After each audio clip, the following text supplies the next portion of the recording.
یہاں پہ امتیاز صاحب نے بھی آپ سب کو بتا دیا کہ اس پروگرام کا یا ان تقریبات کا مقصد کیا ہے۔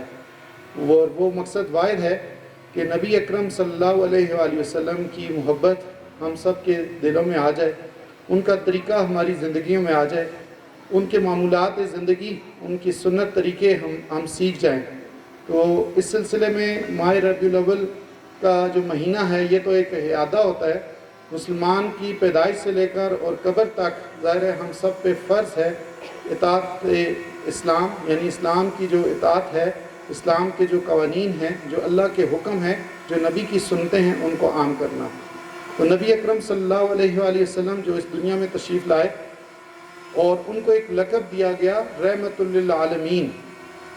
تو رحمت للعالمین، جس طرح رب العالمین اللہ جو ہے وہ تمام عالمین کا، تمام جہانوں کا رب ہے، الحمدللہ رب العالمین ہم کہتے ہیں نا، تو اللہ جو ہے وہ تمام جہانوں کا رب ہے۔ اسی طرح نبی اکرم صلی اللہ علیہ وسلم کو اللہ نے ایک اور ٹائٹل دیا رحمت للعالمین، کہ نبی اکرم صلی اللہ علیہ وسلم تمام جہانوں کے لیے رحمت ہیں۔ تو ان کی رحمت کی جو برکات ہیں وہ اس وقت دنیا میں عیاں ہیں، ہر مسلمان پر، ہر ذی شعور انسان پر۔ جتنے بھی ذی شعور انسان ہیں وہ سارے کے سارے اس بات کی گواہی دیں گے کہ نبی اکرم صلی اللہ علیہ وآلہ وسلم کی رحمتیں اس وقت برس رہی ہیں۔ اور اسی طرح اللہ تعالیٰ کا نور جو ہے وہ برس رہا ہے ہمارے تمام کائنات پہ۔ تو اللہ تعالیٰ پچھلے دنوں ایک چھوٹا سا مختصر سا واقعہ، ایک بیان تھا، وہاں پہ ایک بزرگ فرما رہے تھے کہ برصغیر کے اندر جب مسلمان یہاں پہ تھے اور ہندو بھی یہاں پہ تھے، عیسائی بھی تھے اور مختلف مذاہب کے لوگ یہاں پہ تھے، اور باہر سے جب انگریز نے یہاں پہ قبضہ کیا تو اس وقت انگریزوں نے اپنے ساتھ بہت سے ایسے لوگ برصغیر میں بھیجے کہ جن کا کام یہ تھا کہ وہ عیسائیت کی تبلیغ کرتے اور لوگوں کو، مسلمانوں کو اللہ سے دور کرتے اور نبی سے دور کرتے۔ تو اسی سلسلے میں ایک مجمع لگا ہوا تھا اور وہاں پہ وہ شخص عقل والوں سے کو یہ دلیل دے رہا تھا کہ جی میں آپ کو نظر آ رہا ہوں، یا میرا ہاتھ یا میری انگلیاں آپ کو نظر آ رہی ہیں؟ تو سب نے کہا آ رہی ہیں نا، اور یہ کتنی انگلیاں ہیں؟ 2 ہیں۔ تو انہوں نے کہا جی 2 انگلیاں ہیں، نظر بھی آ رہی ہیں۔ تو جب ہم کہتے ہیں کہ اللہ ہے تو پھر اللہ کو نظر بھی آنا چاہیے۔ تو وہاں پہ ایک اللہ والے بیٹھے ہوئے تھے، تو انہوں نے تو اس بات کو سمجھ لیا کہ یہ اللہ سے دور کرنا چاہ رہا ہے۔ تو انہوں نے پھر بتایا کہ اللہ تو ہے، لیکن نظر اس کو آتا ہے جو کلمہ پڑھے گا، جو کلمہ گو ہوگا۔ تو آپ پہلے کلمہ پڑھ لیں، پھر آپ کو اللہ نظر آنا شروع ہو جائے گا۔ تو انہوں نے پھر کہا جی مجھے ثابت کر کے دیں کہ اللہ کیسے نظر آتا ہے۔ تو انہوں نے کہا، مجمع سے پوچھا جی کہ یہ جو صاحب آپ کے سامنے کھڑے ہیں کتنے لائق ہیں؟ انہوں نے کہا جی بڑے لائق ہیں، بڑے علم والے ہیں۔ تو انہوں نے پھر پوچھا کہ اس مجمع میں کوئی شخص بتا سکتا ہے کہ ان کے پاس عقل ہے؟ تو کہتے ہیں ہاں جی ہے۔ کوئی بتا سکتا ہے کہاں ہے؟ تو ان کا وہیں پہ سوال کا جواب ان کو مل گیا کہ عقل نظر آتی ہے کسی کو؟ نہیں نظر آتی نا۔ تو اللہ بھی نظر نہیں آتے، لیکن اللہ ہیں۔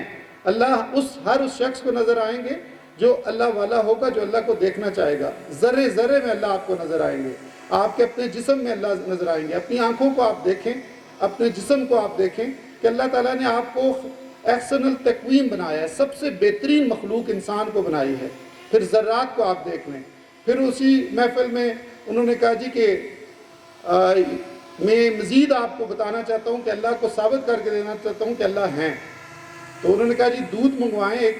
تو اس شخص سے جو کہہ رہا تھا کہ جی اللہ نظر نہیں آتے، تو انہوں نے کہا جی کہ اس دودھ میں کیا کیا ہے؟ مکھن ہے، دہی ہے، اسی طرح گھی ہے، پنیر ہے۔ تو کس کس کو نظر آ رہا ہے؟ کسی کو نظر آتا ہے دودھ میں؟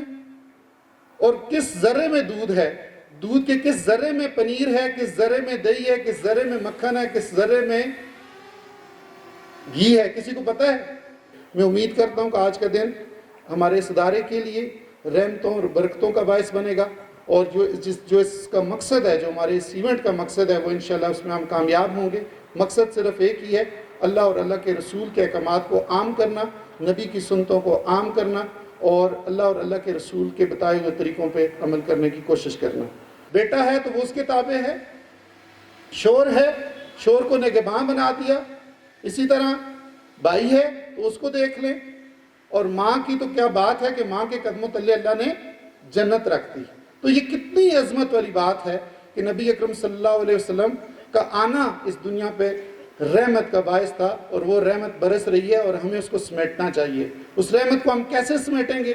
ہم نبی اکرم صلی اللہ علیہ وسلم کے طریقوں کو عام کریں گے، ہم نبی والے بن جائیں گے، ہم نبی والے کام کریں گے، ہم سچ بولیں گے، ہم دوسروں کا خیال رکھیں گے، ہم ہمیشہ حق و سچ کا ساتھ دیں گے، ہم نبی اکرم صلی اللہ علیہ وسلم کے طریقوں کو عام کریں گے، ہم ان کے بتائے ہوئے طریقوں کو عام کریں گے، اس دین کو عام کریں گے۔ انشاءاللہ کریں گے نا سارے بچے؟